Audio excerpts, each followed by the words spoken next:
trouve ça fabuleux de pouvoir aller explorer. Comme un petit moteur intérieur qui se met en route et qui nous pousse vers l'avant. Et pour persévérer, il faut savoir pourquoi on fait les choses. Le pouvoir de choisir. Mais prenez le temps d'y réfléchir et passez à l'action. Pas à pas, on peut franchir les étapes suivantes. Expérimenter, c'est formuler, puis tester pour arriver progressivement à trouver la solution. Cap vers les solutions. Bonjour à tous, avant de commencer ce nouvel épisode du podcast, vous aurez peut-être remarqué que j'en ai changé le nom. En fait, c'est tout simplement parce que j'ai envie d'élargir les sujets traités, alors on va rester sur le même concept, c'est-à-dire prendre des sujets de société, les contextualiser et essayer de trouver des solutions pour améliorer les choses, même si c'est juste un tout petit peu, parce que comme on dit, ce sont les petits ruisseaux qui font les grandes rivières, et je pense que c'est en faisant de petites actions dans chaque secteur, dans chaque domaine, qu'on améliore les choses au fur et à mesure. Et évidemment, comme on est au cœur de notre propre société, on continuera de parler de l'être humain, de son mode de fonctionnement, et de comment les connaissances toujours plus poussées qu'on a sur nous-mêmes peuvent nous aider à créer une société qui nous est en fait simplement plus adaptée. Je vous souhaite donc une bonne écoute de ce premier épisode de Cap vers les solutions, et pour l'inaugurer, on va parler de leadership.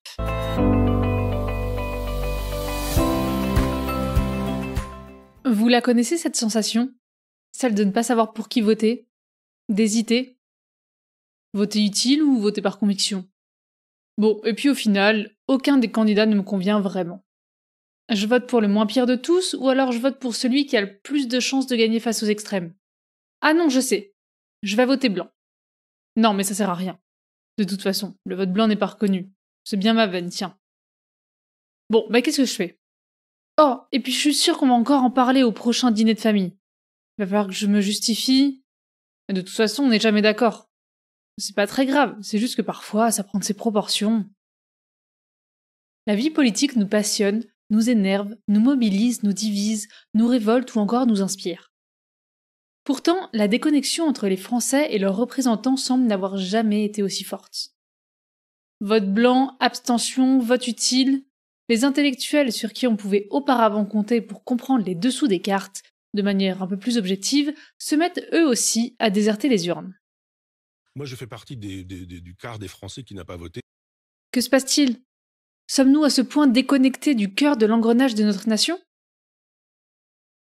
Dans le même temps, les actions citoyennes se multiplient. Pour l'écologie, le droit des femmes, la guerre, etc. Des engagements forts et citoyens qui nous mobilisent et parfois nous divisent. Mais souvent en dehors des partis politiques. Méfiance, défiance même, sentiment d'inaction. Pourquoi la politique n'arrive-t-elle plus à nous faire rêver et à nous rassembler ? On finit par voter contre un parti ou un programme plutôt que par conviction pour l'un d'entre eux. Pas étonnant ensuite que ça se chamaille dans les assemblées pour faire voter les lois. Alors on bricole, on fait copain-copain avec les autres partis, on détricote les projets de loi, et quand ça suffit pas, on recourt à la carte Joker, très à la mode depuis quelque temps, le fameux 49.3. Conformément à l'article 49, alinéa 3 de la Constitution de 1958, et après en avoir obtenu l'autorisation du Conseil des ministres du 29 février, j'ai décidé d'engager la responsabilité du gouvernement sur le projet de loi instituant un système universel de retraite. Le Conseil des ministres m'a autorisé à engager la responsabilité du gouvernement sur le projet de loi croissance et activité, conformément à l'article 49, alinéa 3 de la Constitution. Aussi, sur le fondement de l'article 49, alinéa 3 de la Constitution, j'engage la responsabilité de mon gouvernement sur la deuxième partie et l'ensemble du projet de loi de finances pour 2023. Si la politique fédère moins que jamais, au contraire, elle divise et exacerbe les ressentiments. C'est pas que ça n'ait jamais été le cas, loin de là. Dans toute l'histoire de l'humanité, les opinions ont toujours divergé. D'ailleurs, c'est plutôt sain que les opinions diffèrent. Partout dans la nature, on observe une chose et son contraire. Le froid et le chaud, la pluie et le soleil, le bas et le haut, le mâle et la femelle, bref, vous avez compris l'idée. Les opposés sont l'essence même de l'existence. Et comme l'illustre très bien le yin et le yang, ils se complètent. Terre, ciel, eau, air, bruit et silence, nuit, lumière. Sans folie, pas de raison, il faut les deux ensemble. Pour un oui, il y a un non. Première leçon. Et pour se compléter, il faut qu'ils s'associent et travaillent ensemble. Or, ce qu'on observe, c'est une démission de plus en plus grande de notre intérêt pour la vie politique. Des oppositions violentes entre les différentes opinions, une augmentation du communautarisme et un manque de dialogue et de solutions constructives. Et si nos gouvernements successifs sont obligés de passer par différentes machinations pour faire avancer ou reculer, en fonction du point de vue, un tant soit peu la vie publique, pour impliquer les citoyens et pour mobiliser, c'est bien souvent parce qu'il manque une chose essentielle à tout leader politique, une vision. Évidemment, les personnes qui s'engagent en politique le font parce qu'ils ont un certain sens de l'État, une volonté d'agir, de faire bouger les choses et de participer à l'évolution de la société. Ça, personne ne peut le contester. Mais entre être un dirigeant politique et un leader politique, il y a une grande différence. Et c'est souvent là que le bât blesse. Le point commun de tous les grands leaders, les leaders politiques comme Nelson Mandela, Martin Luther King, Charles de Gaulle, Napoléon ou Churchill, mais aussi des leaders d'entreprise comme Steve Jobs ou Elon Musk, pour ne citer que les plus connus, c'est le fait d'avoir une vision forte, ancrée en eux, qui guide non seulement leur action, mais leur vie entière. Nelson Mandela disait « Au cours de ma vie, je me suis consacré à cette lutte des peuples africains.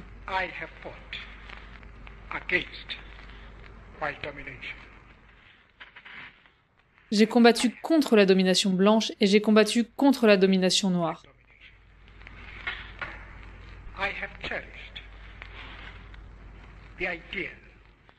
J'ai chéri l'idée d'une société libre et démocratique dans laquelle tout le monde vivrait ensemble, en harmonie et avec des chances égales.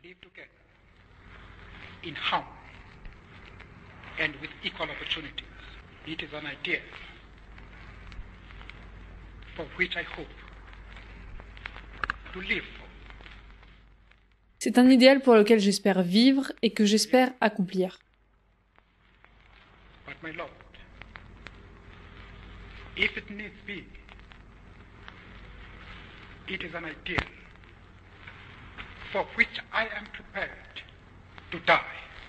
Mais si nécessaire, c'est un idéal pour lequel je suis prêt à mourir. Toute sa vie, et donc son action, est centrée autour de cette vision. Une vision à long terme, une vision qui rassemble et propose un idéal, donc qui suscite l'adhésion. Or aujourd'hui, même si on peut pas nier que la démocratie a quand même beaucoup d'avantages, les quinquennats réduisent bien souvent la vision à 5 ans, et encore souvent la dernière année est plus consacrée à la nouvelle campagne présidentielle, et donc à essayer de se remettre les électeurs dans la poche qu'à la réalisation de ladite vision, si tant est qu'il y en ait une au départ. Or cet objectif commun est absolument crucial pour fédérer. C'est parce qu'un leader a une vision forte et inclusive que tout un chacun va vouloir le suivre et y participer comme il le peut. Lors des campagnes présidentielles, on entend souvent les candidats déployer en long, en large et en travers leur programme, nous expliquant ce qu'ils vont faire, parfois quand ils vont le faire et de temps en temps comment ils vont le faire. Rarement pourquoi. Le vrai pourquoi. La raison profonde. Pas la raison financière ou politique, mais la valeur qu'il y a derrière. Celle à laquelle ils aspirent, celle à laquelle ils croient plus que tout, celle pour laquelle ils se sont engagés en politique et pour laquelle ils pensent que le poste de président est le plus adéquate pour remplir cette mission qu'ils se sont fixée. Une mission qui promet au peuple un avenir meilleur et un idéal de vie commun, une valeur à laquelle on peut nous-mêmes s'identifier. Pourtant, c'est exactement comme ça que les grands leaders politiques que j'ai cités comme Martin Luther King et Nelson Mandela ont réussi à mobiliser. Pas que tout le monde ait été d'accord avec eux non plus, mais on ne peut pas dire que ces hommes qui ont lutté pour l'égalité entre les Noirs et les Blancs n'ont pas marqué l'histoire. Par leur vision et grâce à leur capacité à fédérer, ils ont changé le monde. Ils ont fait d'un rêve a priori complètement utopique et inaccessible une réalité. Leur force a été de convaincre les Noirs d'adhérer à leur projet, mais aussi les Blancs. Et s'ils n'avaient pas réussi cette synthèse, s'ils n'avaient pas cherché à créer l'harmonie entre les deux peuples plutôt que la suprématie de l'un sur l'autre, on peut être à peu près certain que le résultat aurait été bien différent. C'est parce que les Blancs ont eux aussi été touchés par les discours de ces grands hommes, de ces leaders politiques, parce qu'ils ont cru dans les mêmes valeurs, celles de l'égalité et de la dignité, et c'est parce qu'ils ne se sont pas sentis attaqués ou menacés par leurs idéaux qu'ils ont pu se rallier à leur cause. Et quelle différence! Pour inciter quelqu'un à faire quelque chose, rien n'est plus puissant que de lui donner envie d'agir de la motiver à vous suivre, pas de la forcer, mais vraiment que cette envie vienne du plus profond de lui-même. Alors on oublie la méthode du bâton et de la carotte, si vous voulez motiver quelqu'un, donnez-lui envie de réaliser quelque chose. Si Nelson Mandela avait obligé les Blancs comme les Noirs à voter pour lui, qu'il les avait contraints de lui donner le pouvoir pour qu'il puisse faire passer en force des lois sur la fin de l'apartheid, bon, il y a fort à parier qu'il n'aurait jamais été élu, et peut-être encore plus qu'il se soit fait tuer. Par contre, en créant un idéal commun, même si, a priori, il présentait des avantages pour certains et des inconvénients pour d'autres, il a réussi sa mission. La mission qu'il s'était lui-même fixée. Celle qui répondait aux valeurs qu'il chérissait au plus profond de lui-même. L'un des plus grands leaders de l'histoire, c'est sans doute Alexandre le Grand. Alors pour mettre les choses dans le contexte, nous sommes en 336 avant Jésus-Christ. Philippe II, le père d'Alexandre, vient d'être assassiné, et le tout jeune Alexandre, alors à peine âgé de 20 ans, devient le nouveau roi de Macédoine. Notre roi, mon père bien-aimé, a été assassiné, et c'est l'œuvre de l'Empire perse. C'est le début d'un règne qui durera 13 ans, et qui verra la conquête d'un des plus grands empires que le monde ait connu. De la Grèce à l'Inde en passant par l'Égypte et la Perse, qui, à l'époque, est l'empire le plus puissant dirigé par Darius III. La rapidité et l'agilité avec laquelle Alexandre va conquérir son empire entrera dans l'histoire et inspirera d'autres des plus grands leaders, dont Napoléon qui s'en inspirera vraiment directement, mais aussi César, Louis XIV, Christophe Colomb et bien d'autres. C'est un véritable modèle de leadership. Et si c'est Philippe II, donc son père, qui avait affronté la Perse, comme ça aurait dû être le cas, le résultat aurait sans doute été bien différent, et le cours de l'histoire avec. Ce qui fait la force d'Alexandre, c'est sa vision et sa capacité à la transmettre. Il ne veut pas juste vaincre la Perse, c'est pas une simple guerre pour lui. Son but c'est pas d'écraser le roi de Perse, de piller ses ressources, et de rentrer chez lui tranquillement les poches pleines. Non. Alexandre veut faire la synthèse des deux mondes. Le monde oriental et le monde occidental.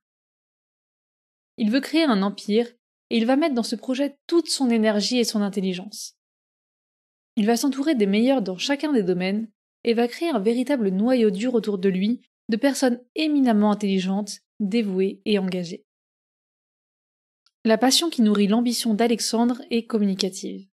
Il sait trouver les bons mots pour convaincre ses troupes et même si parfois ses objectifs peuvent sembler inatteignable et complètement irréaliste, pour être honnête, sa passion, sa force de conviction et son magnétisme fédèrent et motivent ses soldats.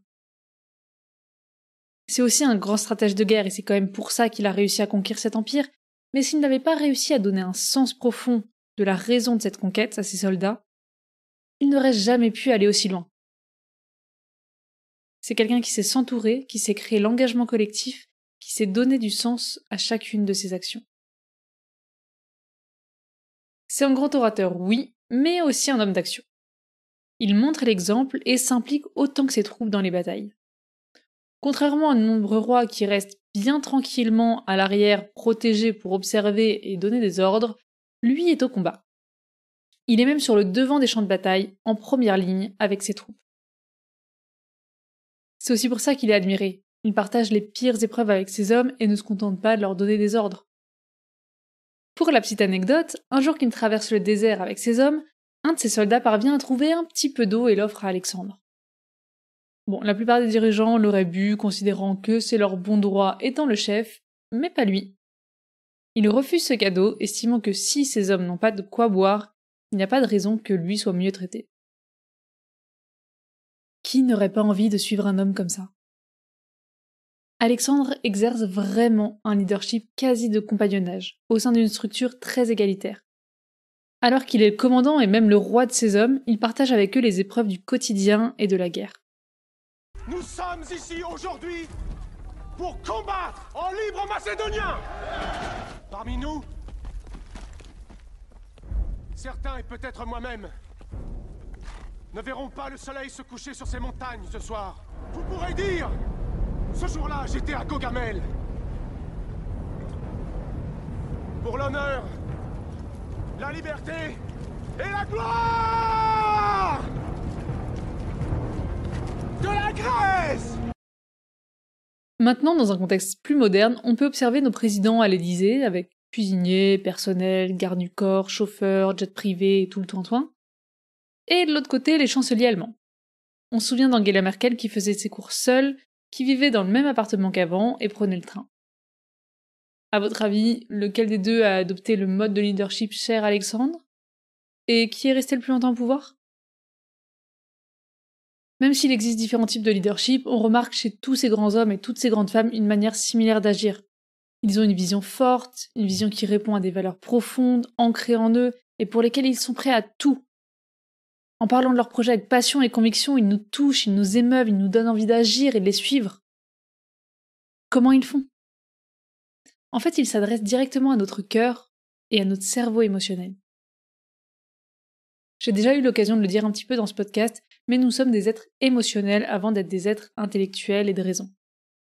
En fait, la structure même de notre cerveau est constituée de manière à ce que nos émotions guident nos actions et pas notre raison. Mais oui, contrairement à ce qu'on pense en général, on prend nos décisions par le cœur.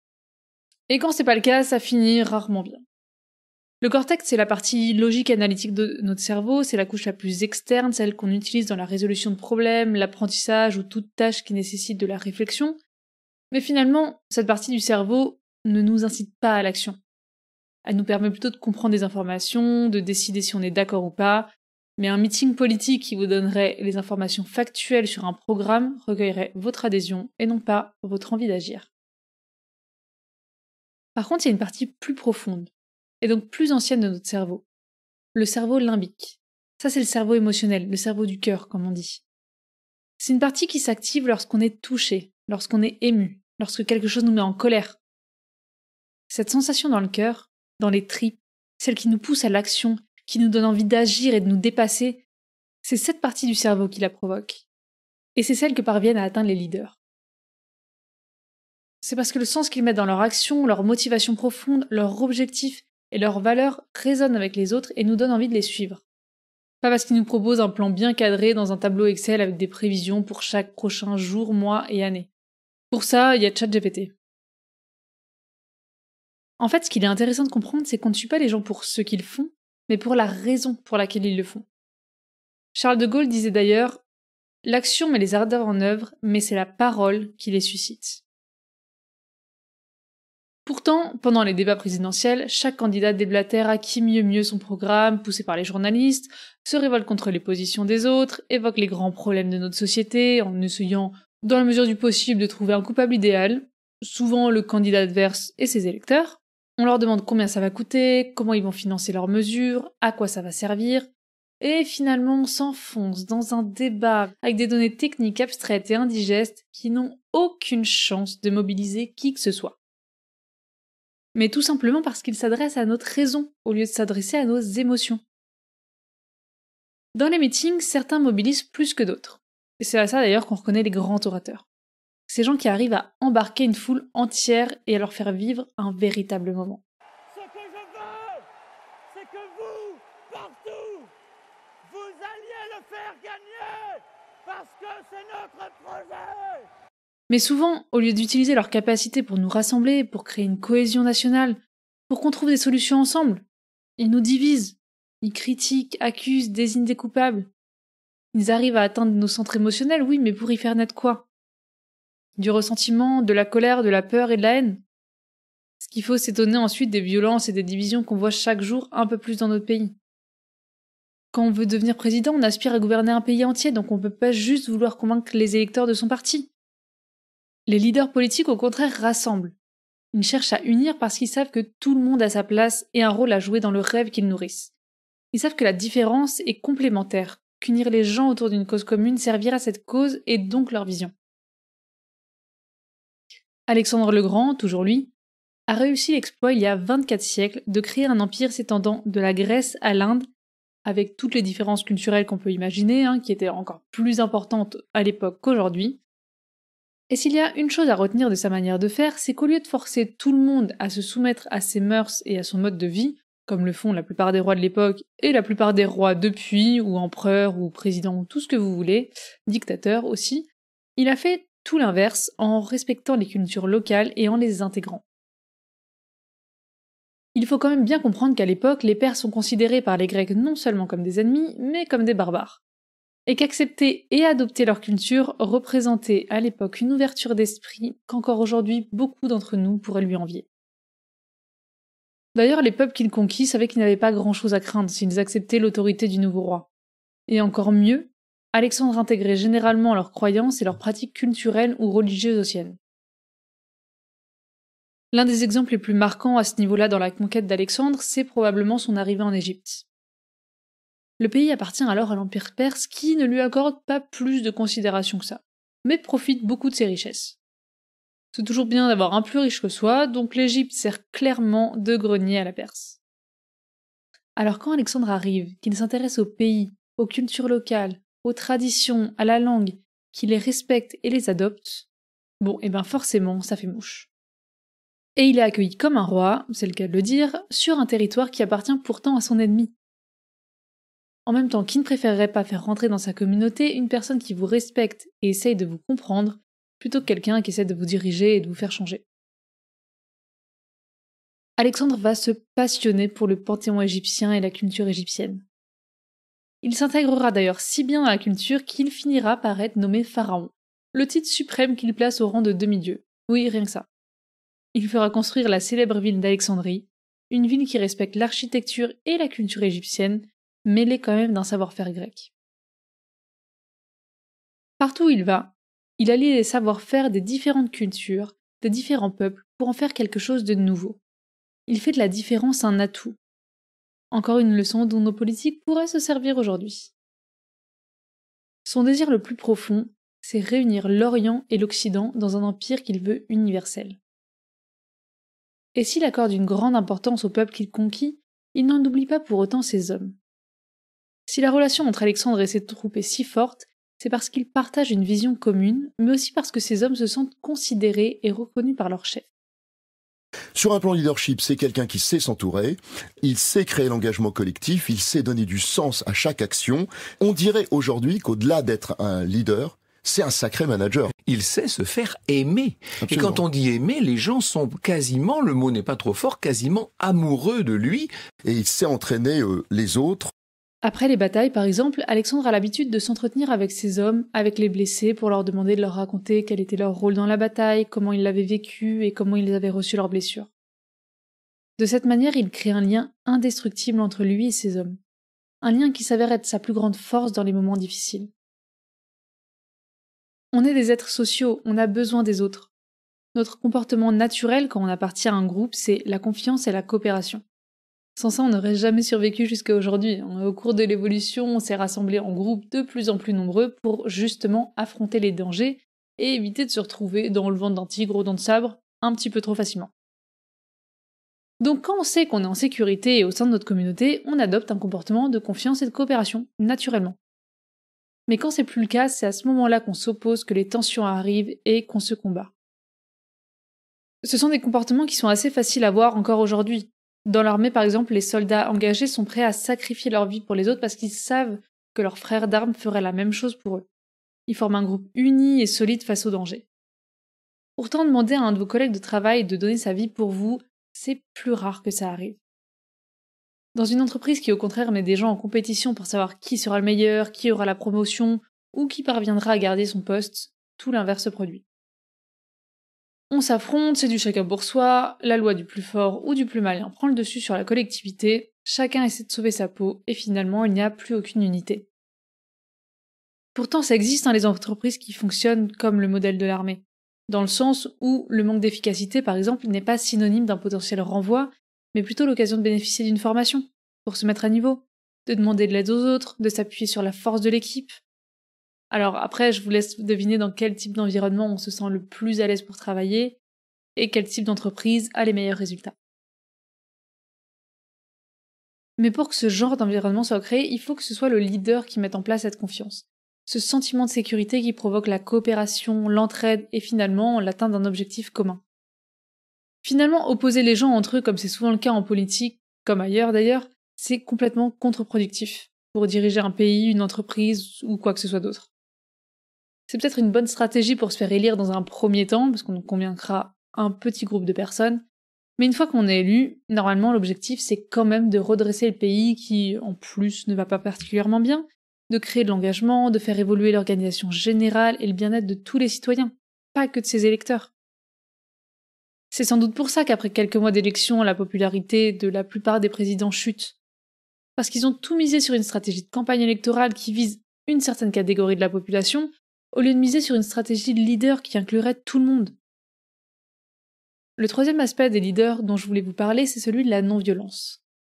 Tous ne l'ont pas adopté, mais je me suis dit que dans le contexte dans lequel on vit, un peu de douceur ça peut quand même pas faire de mal.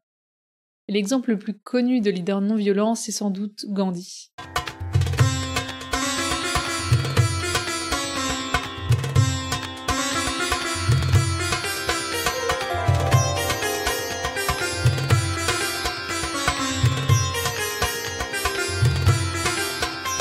Gandhi, comme Alexandre, veut réunir deux cultures dans un même État, la communauté hindoue et la communauté musulmane. Pendant toute son action politique, il a toujours respecté ses adversaires et prôné la non-violence comme valeur essentielle de sa lutte. La violence, on la vit tous les jours, on est dans un monde violent, il suffit de regarder 5 minutes les infos pour être bombardé de nouvelles sur les guerres de religion, le terrorisme, la violence urbaine, verbale, physique, et j'en passe. Gandhi disait « La non-violence est la plus grande force que l'humanité ait à sa portée. Elle est plus puissante que l'arme la plus destructive inventée par l'ingéniosité de l'homme. » Dans un autre style, Maître Yoda disait aussi que « La peur est le chemin du côté obscur. La peur mène à la colère mène à la haine mène à la souffrance. » Et en fait, c'est on ne peut plus vrai, la peur et l'insécurité mènent à la violence car la sécurité est un de nos besoins fondamentaux, très bien illustré d'ailleurs dans la pyramide de Maslow. Martin Luther King était lui aussi un fervent défenseur de la non-violence. Lors de son discours d'acceptation de son prix Nobel, il s'inscrit dans le mouvement de l'action non-violence, et s'oppose de cette manière à la radicalisation et à la violence prônée par le mouvement des Black Power, qui eux aussi défendaient le droit des Noirs. Il disait « En utilisant la violence, vous pouvez assassiner le haineux, mais vous ne pouvez pas tuer la haine. » En fait, c'est notre environnement qui impacte le plus nos comportements, pas notre personnalité. On n'agit pas de la même manière avec quelqu'un qui nous respecte et avec quelqu'un qui nous méprise. On n'agit pas de la même manière avec quelqu'un qui cherche à nous aider et avec quelqu'un qui nous laisse tomber. On n'agit pas de la même manière quand on se sent en sécurité et quand on a peur. On change nos comportements pour s'adapter à notre environnement. Si on veut réellement pouvoir avancer, construire une société commune, améliorer nos conditions et nos qualités de vie, on ne pourra le faire qu'ensemble, autour d'une vision commune. La fameuse vision commune. Si on continue à opposer la droite et la gauche, les hommes et les femmes, les écolos et les industriels, les athées et les religieux, en fait on n'arrivera à rien. Parce que chacun d'entre nous est utile, chacun d'entre nous a sa place dans la société et chacun d'entre nous peut changer les choses à son échelle. En s'alliant autour d'une vision commune, celle d'améliorer notre société, on trouvera les moyens de l'atteindre.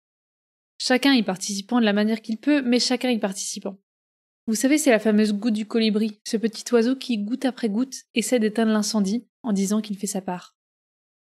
Plus nous serons unis, plus notre environnement nous fera nous sentir en sécurité et plus nos conditions de vie à tous s'amélioreront. Nos politiques ont évidemment un rôle à jouer, mais nous aussi, citoyens, on peut agir. Parce qu'en fait, on n'a pas besoin d'être président pour être un leader. On peut l'être au sein de sa famille, de son cercle d'amis, de sa communauté, dans son travail. C'est à nous de choisir quel avenir nous voulons et de commencer à le créer aujourd'hui. Et surtout, ensemble.